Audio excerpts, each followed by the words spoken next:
9 million children die every year before they reach the age of 5. Picture an Asian tsunami of the sort we saw in 2004 that killed 250,000 people. One of those every 10 days, killing children only under 5. It's 24,000 children a day, 1,000 an hour, 17 or so a minute. That means before I can get to the end of this sentence, some few children, very likely, will have died in terror and agony. Think of the parents of these children. Think of the fact that most of these men and women believe in God and are praying at this moment for their children to be spared.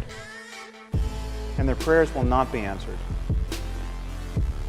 Any God who would allow children by the millions to suffer and die in this way, and their parents to grieve in this way, either can do nothing to help them or doesn't care to. He is therefore either impotent or evil. Most of these people, many of these people certainly, will be going to hell because they're praying to the wrong God. Just think about that. Okay, through no fault of their own, they were born into the wrong culture where they got the wrong theology and they missed the revelation. Okay, there are 1.2 billion people in India at this moment. Most of them are Hindus, most of them therefore polytheists. So God created the cultural isolation of the Hindus. Okay, He engineered the circumstance of their deaths in ignorance of revelation. And then He created the penalty for this ignorance, which is an eternity of conscious torment in fire. Okay, on the other hand, on Dr. Craig's account, your run-of-the-mill serial killer in America, okay, who spent his life raping and torturing children, need only come to God, come to Jesus on death row. And after a final meal of fried chicken, he's going to spend an eternity in heaven after death. Okay. One thing should be crystal clear to you. This vision of life has absolutely nothing to do with moral accountability.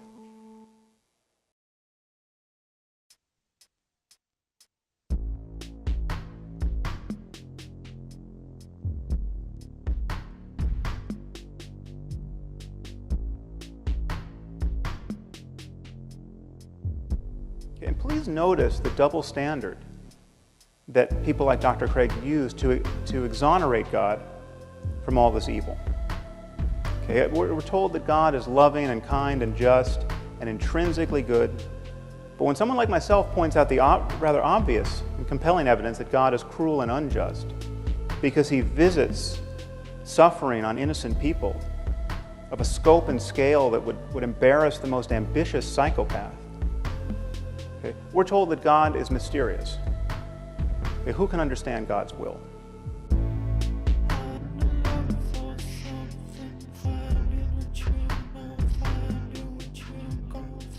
You know, something good happens to a Christian. He feels some bliss while praying, say, or he sees some positive change in his life, and we're told that God is good. Okay, but when children by the tens of thousands are torn from their parents' arms and drown, we're told that God is mysterious. Okay, this is how you play tennis without the net.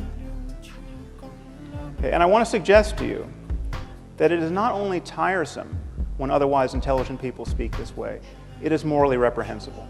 This kind of faith is the perfection of narcissism. I mean, God loves me, don't you know? He cured me of my eczema. Given the misery that's being imposed on some helpless child at this instant, this kind of faith is obscene.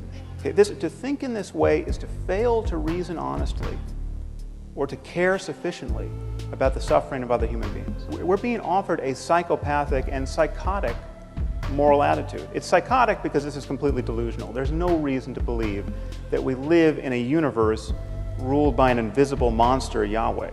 But it is psychopathic because this is a total detachment from the well-being of human beings. This so easily rationalizes the slaughter of children. Okay, it allows perfectly decent and sane people to believe by the billions what only lunatics could believe on their own.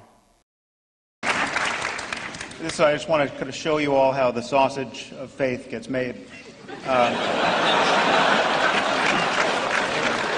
Or at least argued for. I see two problems with what you just did, and perhaps you're aware of them. One is that Maimonides actually said that this could not be understood allegorically or in any other way, but literally. He came back 25 years later after he had been misunderstood in the Guide to the Perplexed, and wrote, I think in his commentary to the Mishnah, that the resurrection is a literal truth, has to be believed in. There may be some caveats there in his theology, but he was talking about bodies being reanimated.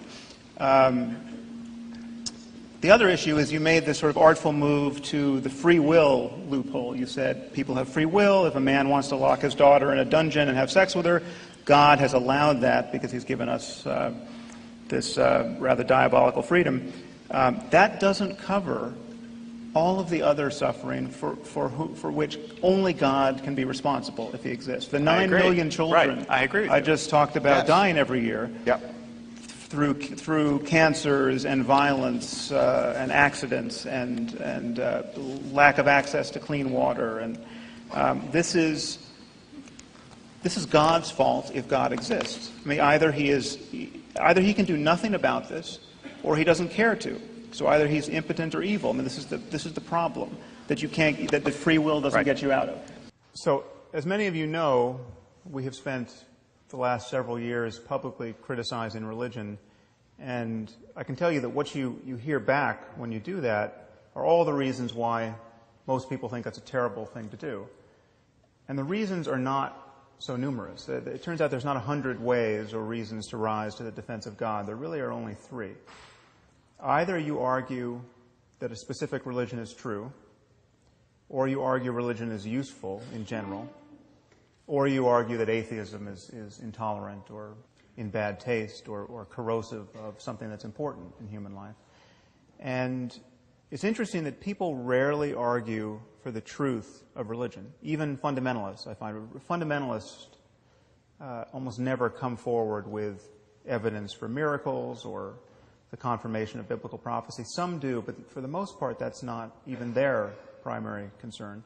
Rather, it's the usefulness of religion, especially as a framework in which to think about morality, that people are willing to advocate for, and the commensurate danger of atheism, that atheism is somehow corrosive of morality.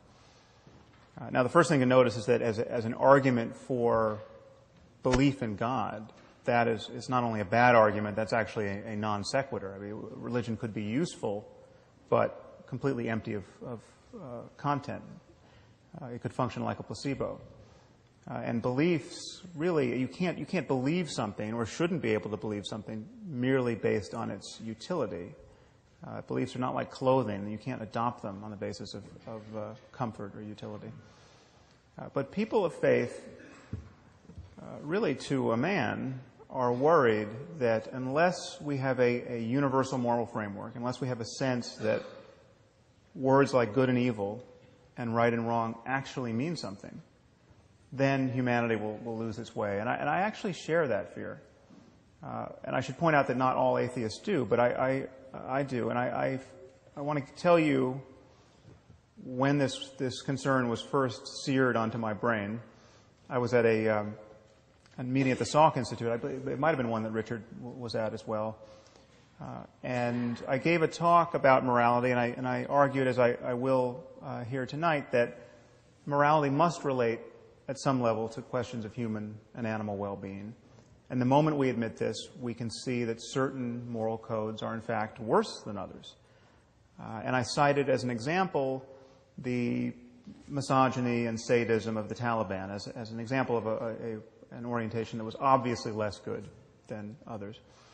And at the end, another invited speaker approached me and said, how could you ever say, from the point of view of science, that forcing women to wear burqas is wrong? And I said, well, because the moment you admit right and wrong has something to do with human well-being, then it's obvious that forcing half the population to live in cloth bags and beating them or killing them when they try to get out is not a good way of maximizing it. And she said, well, that's just your opinion.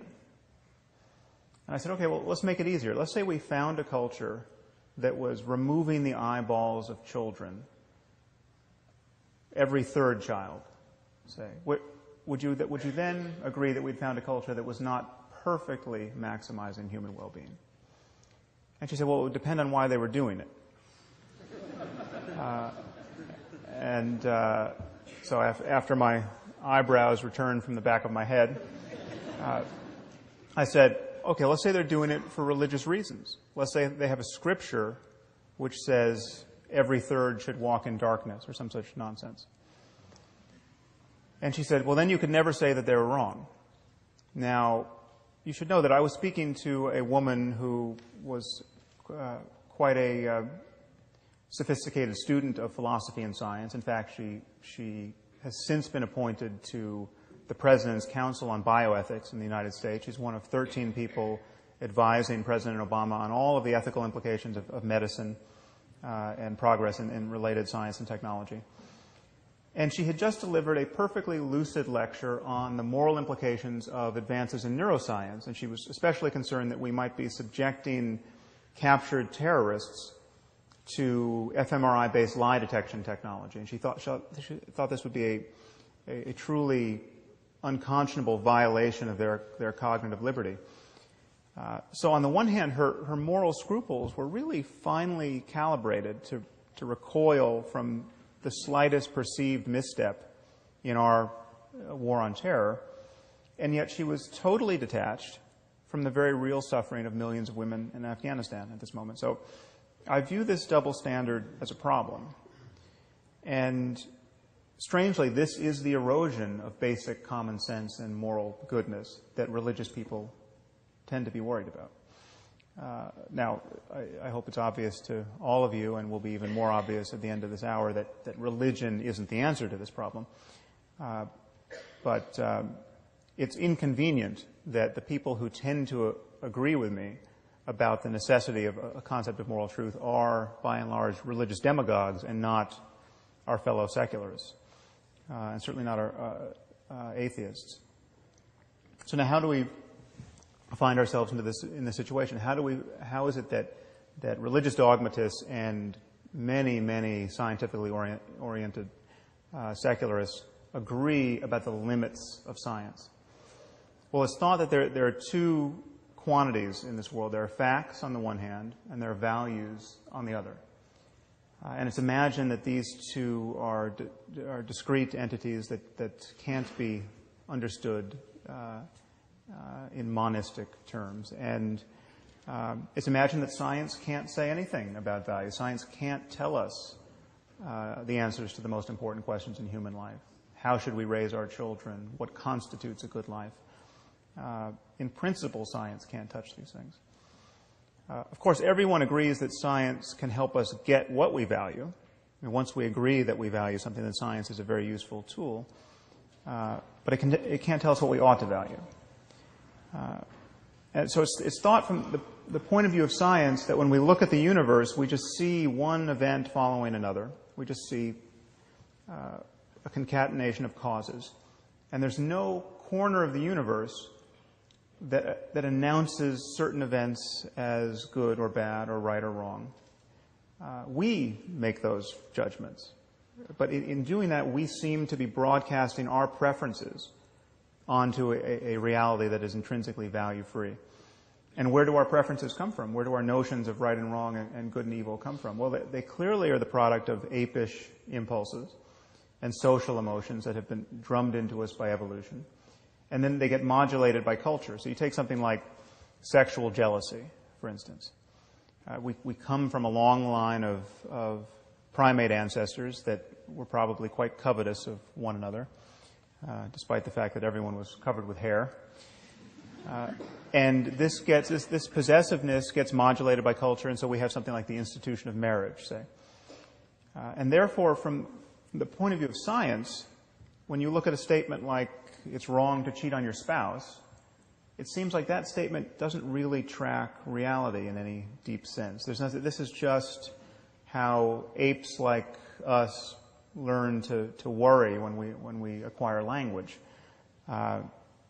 It's just conventionally wrong. It can't be really wrong from the point of view of science. This is just an improvisation we're doing on the back of biology. Now, this is where religious people begin to get a little queasy, and I think they should. But they see no alternative, by and large, but to insert the God of Abraham into the clockwork as an invisible arbiter of moral truth. So it's wrong to cheat on your spouse because Yahweh deems that it is so, which is rather odd because in other moods Yahweh is fond of genocide and slavery and human sacrifice. Now I'm going to argue that this split between facts and values is an illusion. And my claim is that values are a certain kind of fact. They are facts about the well-being of conscious creatures. They are facts about the kinds of experiences it's possible to have in this universe. Now, in claiming that values reduce to the well-being of conscious creatures, I'm introducing two concepts, consciousness and well-being. Let's start with consciousness. This, to my eye, is not at all an arbitrary starting point. Okay, imagine a universe without the possibility of consciousness. Imagine a universe just filled with rocks. Okay, there's nothing that it's like to be in this universe. Okay, the lights are not on in this universe. There's clearly no happiness or suffering. I would argue the concept of right and wrong, good and evil, simply doesn't apply. For changes in the universe to matter, they have to matter, at least potentially, to some conscious system. Now, what about well-being? It seems like the well-being of conscious creatures could be a controversial anchor for morality, but I don't think it should. Okay, here's the only assumption you need to make. Imagine a universe where every conscious creature suffers as much as it possibly can for as long as it can. I call this the worst possible misery for everyone. The worst possible misery for everyone is bad. If the word bad is going to mean anything, surely it applies to the worst possible misery for everyone. Now, if you think the worst possible misery for everyone isn't bad, or that it might have a silver lining, or there might be something worse,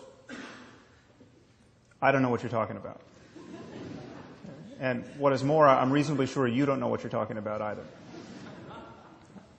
The moment you admit this, the moment you admit that the worst possible misery for everyone is the worst outcome, okay, then you have to admit that every other possible experience is better than the worst possible misery for everyone. So a continuum opens up. And because the experience of conscious creatures is going to depend in some way on the laws of nature, there are going to be right and wrong ways to move across this continuum. It will be possible to think you're avoiding the worst possible misery for everyone and to be wrong about that and to fail to avoid it. This is, in some sense, a navigation problem. So here is my argument for locating moral truth in the context of science. Questions of right and wrong and good and evil depend upon minds. Okay? They depend upon the possibility of experience. Minds are natural phenomena. They depend upon the laws of nature in some way.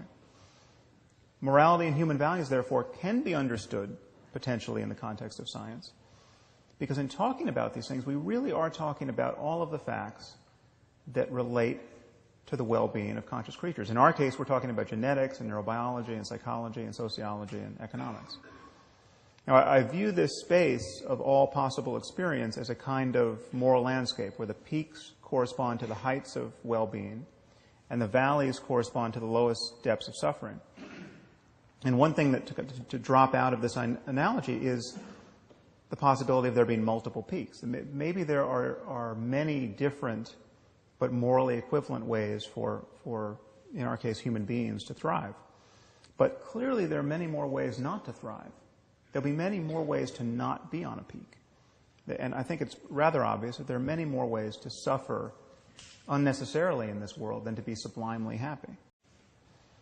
Now, the Taliban are still my favorite example of a group of people who are struggling mightily to build a society that is obviously less good than others on offer. The average lifespan for women in Afghanistan is 44 years. Okay, they have a literacy rate of 12%. They have almost the highest fertility rate in the world and almost the highest infant and maternal mortality in the world. This is one of the best places on earth to watch women and infants die. They also have a GDP that's lower than the world average in the year 1820. So it seems to me patently obvious that the optimal response to this situation, which is to say the most moral response, is not to throw battery acid in the faces of little girls for the crime of learning to read. Now, I think this is common sense to everyone in this room, and common sense it should be to everyone in the civilized world, except if you happen to be a bioethicist working on the President's Council at the moment. But this is also of necessity a claim about biology and psychology and sociology and economics. It is not unscientific to say that the Taliban are wrong about morality. In fact, we have to say this the moment we admit we know anything at all about human well-being. Now, some people with a little philosophical training may begin to wonder, well, who's to say that if a father wants to burn his daughter's face off with battery acid, he's wrong in any objective sense? Okay, who's to say we should value the well-being of little girls? Who's to say that the father doesn't have an alternate but also legitimate conception of well-being? Now, moral skeptics of this kind invariably cite David Hume's famous distinction between is and ought. The notion is you can't get an ought from an is, which is to say that science can only give us a descriptive account of the way the world is, and there's no way to move from that account to an account of how the world ought to be. Now, I happen to think this is a trick of language.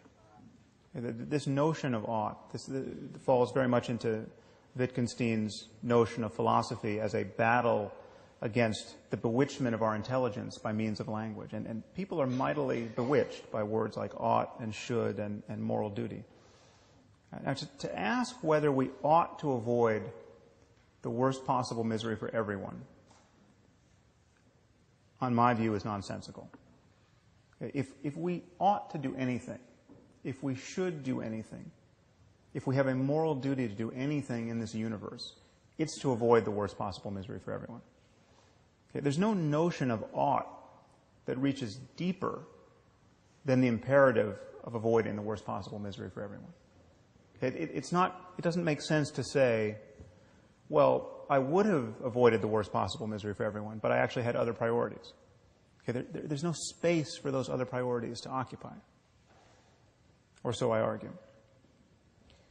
Now, many people imagine on Hume's account that science is bound to be merely descriptive, and therefore one person's values can only trump another person's values by seeking consensus. All you have are differing opinions. And all such opinions are, in principle, on par. But this isn't true. There are many ways for my values to be wrong. But they can be wrong with respect to deeper values that I hold, or would hold if I were only a deeper person. My values can be objectively bad guides to finding happiness in this world. I can value things that will reliably make me miserable, or make those I love miserable. So things can be right or wrong independent of a person's current values. Now, some of you might worry that I haven't defined well-being with sufficient precision. How can this loose concept be the ground out of which we talk about moral truth? Well, consider by analogy the notion of physical health. Okay. Physical health is very difficult to define, and its definition seems to always be only contextually true. Now, physical health is you can expect to live to be 85, 90 without Alzheimer's. 100 years ago, you could expect to live to the ripe old age of 40 or 50. Okay. It changes, and it could change to a great degree in the future. What does health mean? So it has something to do with not always vomiting. It has something to do with not being in excruciating pain. These are very loose criteria for health. And yet this does not make the concept of health vacuous at all. It certainly doesn't make it merely the product of culture or merely the product of personal whim. And notice that no one ever attacks the philosophical underpinnings of medicine with questions like, well, who are you to say that not always vomiting is healthy? What if you meet someone who wants to vomit? What if you meet someone who wants to vomit until he dies? How would you argue that he's not as healthy as you are? Okay. Yes, the very notion of health contains certain values. This does not make medicine unscientific. Okay. And I would argue that in talking about morality, we are actually talking about psychological health and the health of societies. The truth of this fact-value issue actually reaches deeper than that, because science has always been in the values business. We simply cannot speak about facts without embracing certain values. It's not that you can't get an ought from an is. You can't get an is without embracing certain oughts. You can consider the simplest statement of scientific fact. Water is 2 parts hydrogen and 1 part oxygen.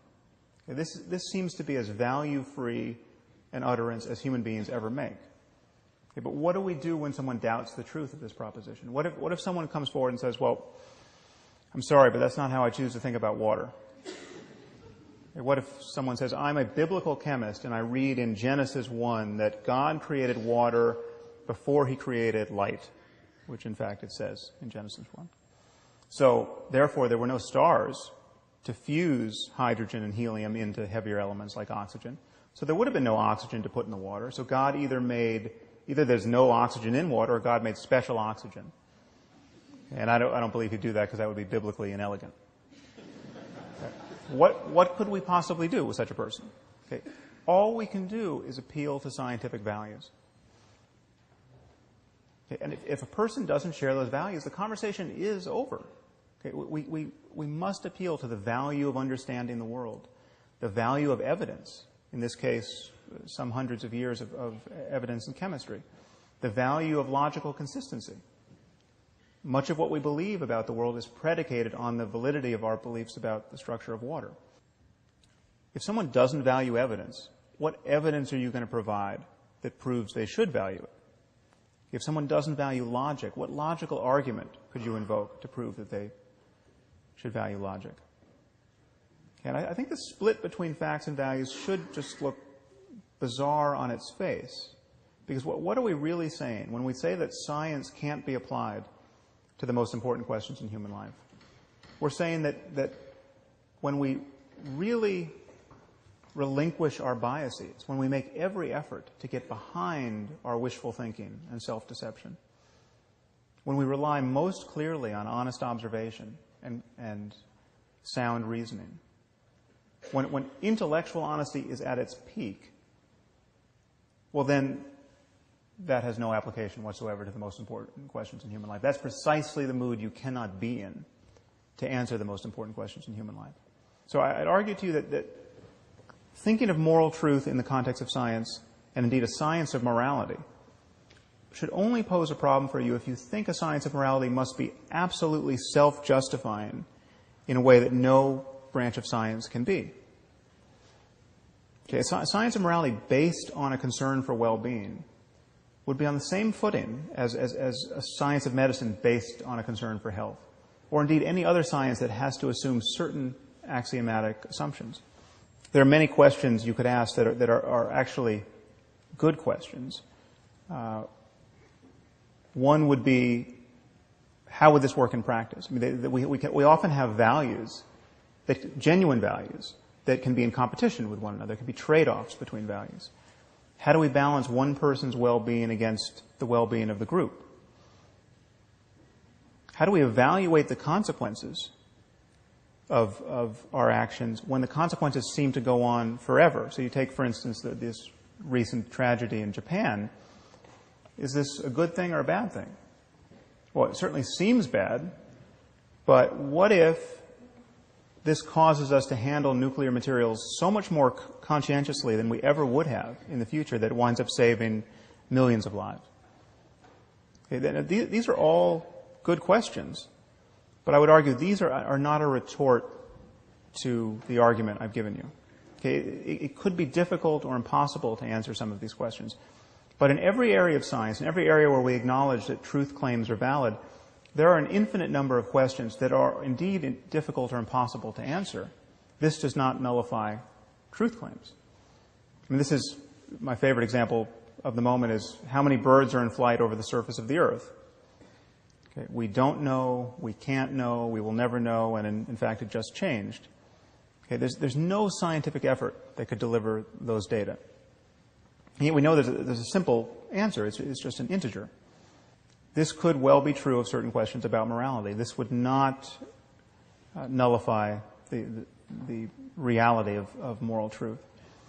So in closing, I just want to remind you of why religion can't be the answer to the question of moral truth. Well, first, there's just the simple fact that all of our scriptures were written by people who, by virtue of their placement in history, had less access to scientific knowledge and what is now basic common sense than any person in this room. In fact, there's not a person in this room who has ever met a person whose worldview is as narrow as the worldview of Abraham or Moses or Jesus or Muhammad. These people knew nothing, next to nothing, that is now, of the facts that are now relevant to us in the 21st century. They knew nothing about the origins of life, the relationship between mind and brain. They didn't know that mental illness was even a category of human suffering. They knew nothing about DNA or viruses or computation or electricity. None of this is in Scripture. Okay, they had no idea why people got sick and died. I mean, unless you saw someone stabbed with a spear, you had no idea why they died. And in moral terms, with a few notable exceptions, most of these people were no wiser than your average Afghan warlord today. Okay, the most had absolutely no notion that slavery was problematic, that there was something morally unsavory about owning people and treating them like farm equipment. Okay, Jesus and his apostles couldn't see that slavery was worth condemning. In closing, I just want to suggest to you that just as we don't have Christian physics, though the Christians invented physics, and we don't have Muslim algebra, though the Muslims invented algebra, we at some point will not have Christian and Muslim morality. Okay, the truth has to float free of these provincial ideas. What remains for us to discover are all the facts that relate to genuine questions of human well-being. And the goal clearly is to build a global civilization based on shared values. Now, it seems to me the only tool we need to do that is honest and open inquiry. And if faith is ever right about anything in this space, it's just right by accident. Thank you very much.